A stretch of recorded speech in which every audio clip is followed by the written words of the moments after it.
In February 2003, one of the most significant pieces of legislation for children and young people came into being. We had the Commissioner for Children and Young People Northern Ireland Order.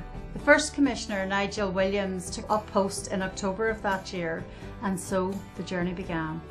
I was on the role play panel and really got involved in the interview part of it, and I really enjoyed it so much, getting to meet all the different candidates. And Nigel, for me, was the best one because he got really involved with it, was really interested, and we couldn't have picked a better person to be our champion. I actually became one of the original panel members way back in 2004, and even in the beginning, like whenever we had our first meeting, we weren't really sure what was happening. We had no idea because children's rights, the issue was so fresh in Northern Ireland to be tackled with. But just seeing the change now and how much has been achieved, not just by us, but even the original panel members right through the other panel members of recent days. I think that now it's my young child, it is my next generation of the family. That yeah, the importance is unreal. Like I think that my child will not be heard in a society, in her own society, the one she grows up in, where her voice and her rights are going to be swept onto the table. It's just... Due to our proactive stakeholder engagement, we have reached children and young people, parents, the media, professionals, politicians, and created the awareness of children's rights and the opportunity for them to change lives. One of our core functions and one of our fundamental remits in NICCY is to make sure that we monitor government and hold it to account when it doesn't deliver for children and young people. And the research work and the legal casework and investigation work that we've done over recent years is actually testament to the fact that we have highlighted gaps where government could deliver better for children and young people.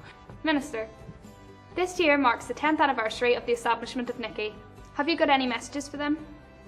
Well, first of all, happy anniversary, and of course I do wish all of those at the conference well, and in particular Patricia and her team at the Commission.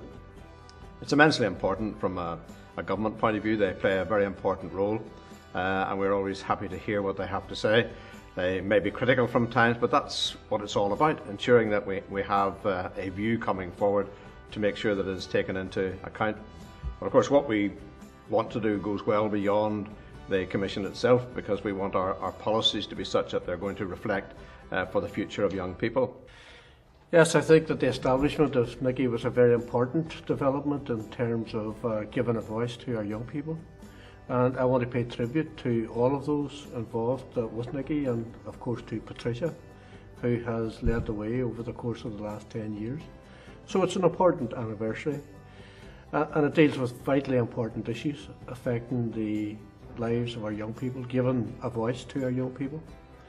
And I think quite clearly protecting the interests and safeguarding the rights of young people has to be a key priority for all of us in government. How important is the work of NICCY in relation to education? It's vitally important. The role of education engages with young people on a daily basis.